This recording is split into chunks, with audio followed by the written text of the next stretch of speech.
I'm just keeping my options open, she announced while swiping through dating apps at breakfast. Smart, I said. Took the day off work, moved all my stuff to storage, broke the lease. She came home to an empty apartment and a text. Kept my options open too. Chose the option without you. Hey viewers, before we move on to the video, please make sure to subscribe to the channel and hit the like button if you want to see more stories like this. Thanks. The morning sun sliced through the blinds, painting warm stripes across the kitchen counter. I love this time of day.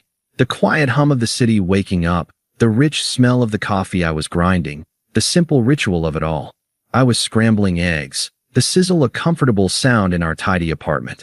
Qley was at the small wooden table, already buried in her phone. Typical. I didn't think anything of it. I poured 2 mugs, adding a splash of oat milk to hers, just how she liked it. I carried them over, setting one down in front of her. She didn't look up. Her thumb moved in a steady, rhythmic swipe. Up, pause, down. Up, pause, down. Anything interesting going on in the world? I asked, sliding into the chair opposite her with my own mug. Just keeping my options open, she said, her voice flat, her eyes glued to the screen. The words hung in the air for a second, not quite registering. They were so alien, so utterly disconnected from the scene of our domestic breakfast. My brain fumbled, trying to fit them into a context that made sense. Financial options? Career options? Your options? I asked, my voice carefully neutral. She finally looked up, and a faint, condescending smile played on her lips. It wasn't a happy smile. It was the kind of smile you give a child who's asked a naively stupid question. Yeah, you know. She shrugged one shoulder, a lazy, dismissive gesture. On Bumble, it's not a big deal. It's healthy to see what's out there. She turned her phone around. You should try it. The world didn't shatter. It didn't explode. It just froze. The sizzle of the eggs faded into a distant hiss. The morning light seemed too bright, too harsh. On the screen was a grid of men. Smiling men, shirtless men, men holding fish, men on mountains. A digital meat market. And her profile, her beautiful, familiar face, was right there at the top. Active. Now. Swiping through men while I made her coffee in the home we shared. My heart didn't break. It iced over. The warmth I'd felt moments before solidified into a cold, hard lump in my chest. This wasn't a secret I'd uncovered. This was a policy she was announcing. I wasn't her partner. I was her placeholder, her default setting. And she was casually, openly, browsing for an upgrade right in front of me. The humiliation was so complete, so profound, it was almost peaceful. I looked from the phone to her face, from the parade of strangers back to the woman I'd loved for 3 years. I saw the challenge in her eyes. She was waiting for my reaction, waiting for me to get angry, to plead, to question her. She was ready for a drama she knew she could win. So, I gave her nothing. I held her gaze for a long, silent moment, my expression as unreadable as stone. I let her see the absence of the hurt she was expecting. I let her see the calculation beginning behind my eyes. Then, I nodded slowly. Smart, I said, my voice a calm, low monotone. Her smug smile widened, misinterpreting my calm for acceptance, for defeat. Right? She said, turning the phone back towards herself. It's just being pragmatic. Exactly, I agreed, standing up. My eggs were cold. I didn't care. Pragmatic. I walked to the sink and poured the uneaten food down the disposal. The grinding sound a satisfying echo of the turmoil she would never see. I picked up my keys from the bowl by the door. I'm going to be late, I said, without looking back at her. I walked out the door, closing it softly behind me. I didn't slam it. There was no punctuation of anger. Just the quiet, definitive click of a door closing on one life, and the silent, cold-blooded beginning of another.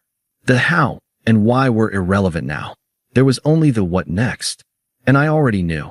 The door clicked shut behind me, sealing away the sound of the disposal, the smell of cold eggs, and the woman who had just become a stranger. The hallway was quiet. My footsteps on the linoleum were the only sound, unnaturally loud in the ringing silence of my own head. I didn't go to my car. I walked right past it, down the street to a small park that was usually empty at this hour. I needed air that wasn't shared with her. I sat on a cold bench, the iron seeping through my trousers, and watched a squirrel chase another around an oak tree. My mind wasn't racing. It was, for the first time that morning, perfectly, terrifyingly clear. It was like a switch had been flipped. The part of me that loved her, that felt hurt, that wanted to scream and break things, that part was locked in a soundproof box and thrown into a deep, dark lake.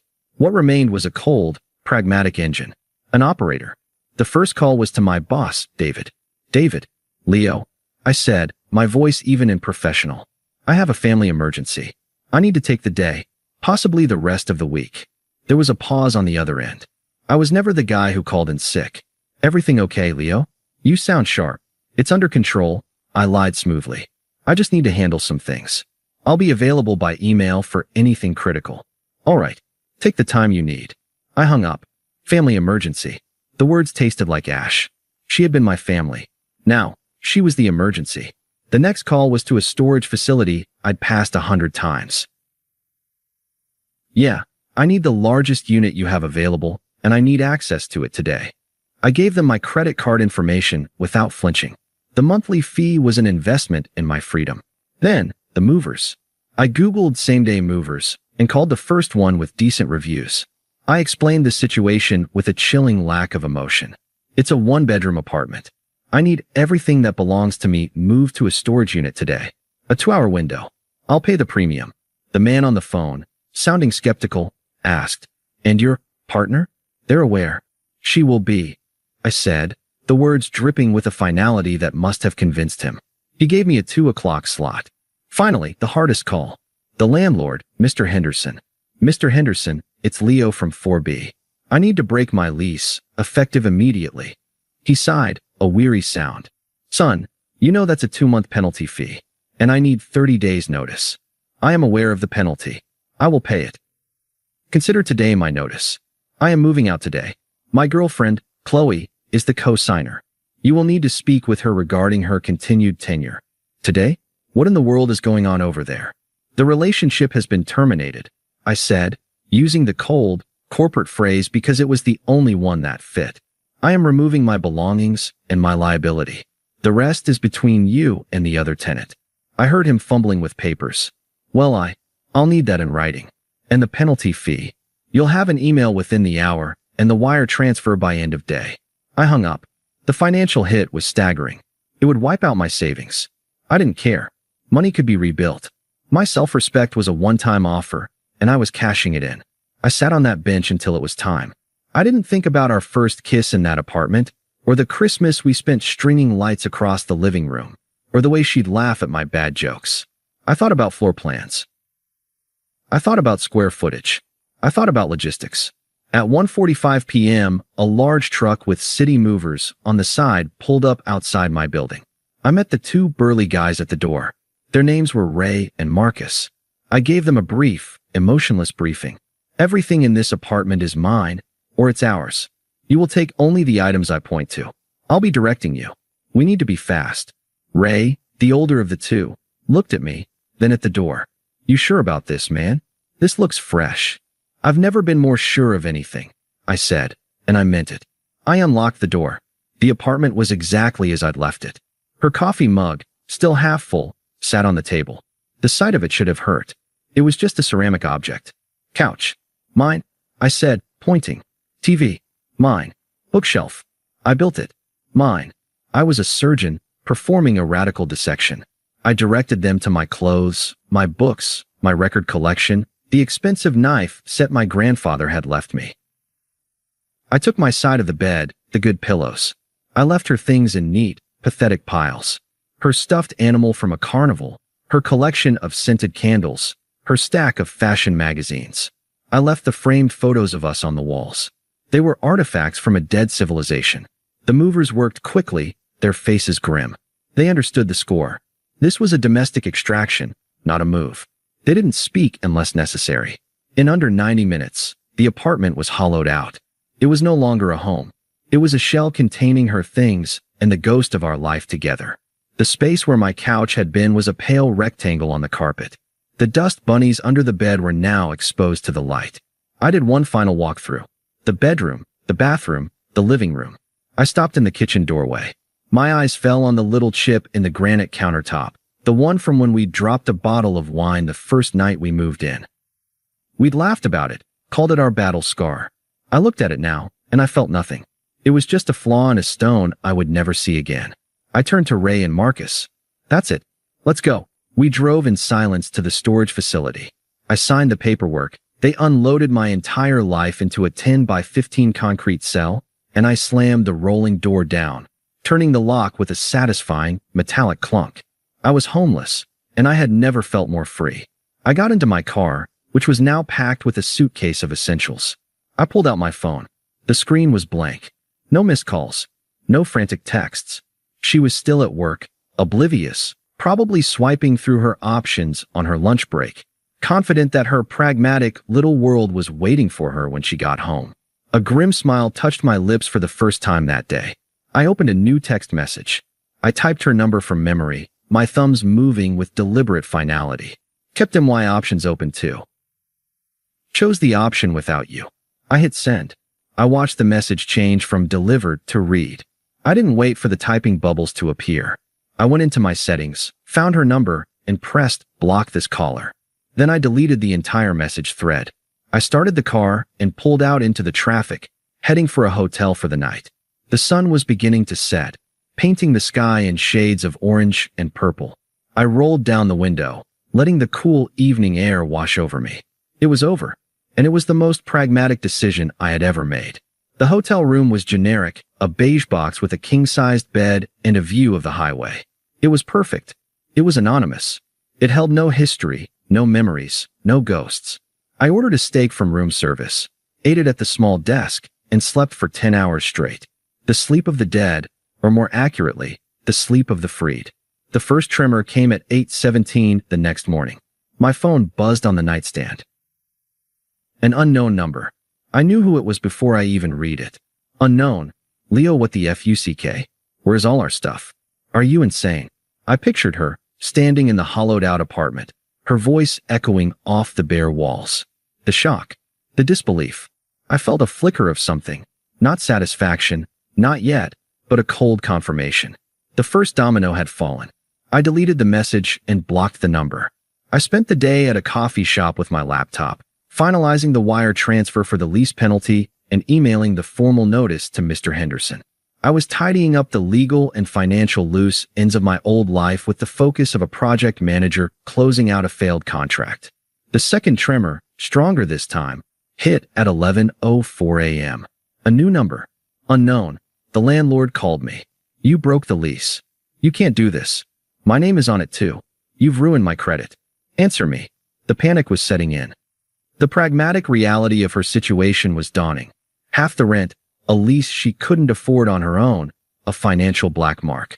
Her options hadn't included this. I deleted it. Blocked.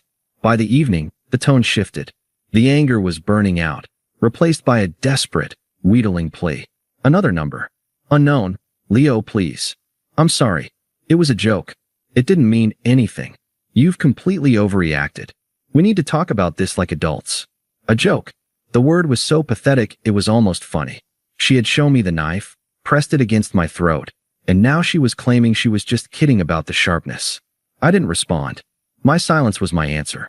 It was the only answer she was going to get. The karma wasn't just in her texts. It began to trickle in through the fractured pipeline of mutual friends.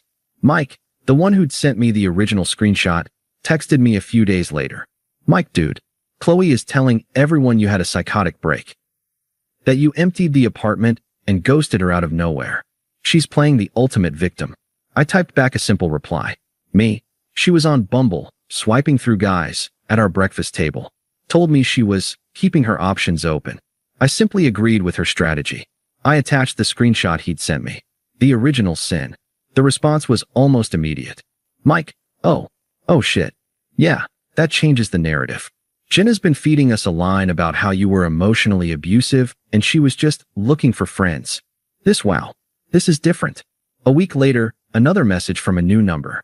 The desperation had curdled into full-blown crisis. Unknown. He was a model Leo. His profile said he was a model. He just wanted to use my apartment for a photo shoot, and then he ghosted me. The other one asked me for money. This is all your fault. If you hadn't left, I wouldn't be in this mess. I read it twice. The lack of self-awareness was breathtaking. Her options were revealing themselves to be exactly what any sane person would expect: a parade of flakes, users, and liars. And in her mind, it was my fault for not staying and being her stable, pathetic safety net while she pursued them. The irony was so thick you could taste it. I deleted the message. The block button was getting a workout. The final, most satisfying piece of karma came via a voicemail from Mr. Henderson, which I listened to on speakerphone while driving to view a new apartment. "Leo, it's Mr. Henderson. Listen, I've spoken with Miss Qley. She is distraught. She cannot afford the apartment on her own and has given her 30-day notice. The penalty fee you paid covers the vacancy period, so we are square. I must say, son, it's a shame. You were a good tenant. She, on the other hand, has been rather difficult. She accused me of conspiring with you. Unpleasant business. Anyway, best of luck to you." I smiled. A real, genuine smile. It was over. The lease was broken. The last legal tether was severed. She was being evicted from the life she'd taken for granted, and her true colors, the unpleasantness, the blame shifting, were being revealed to everyone, even the landlord. She was alone.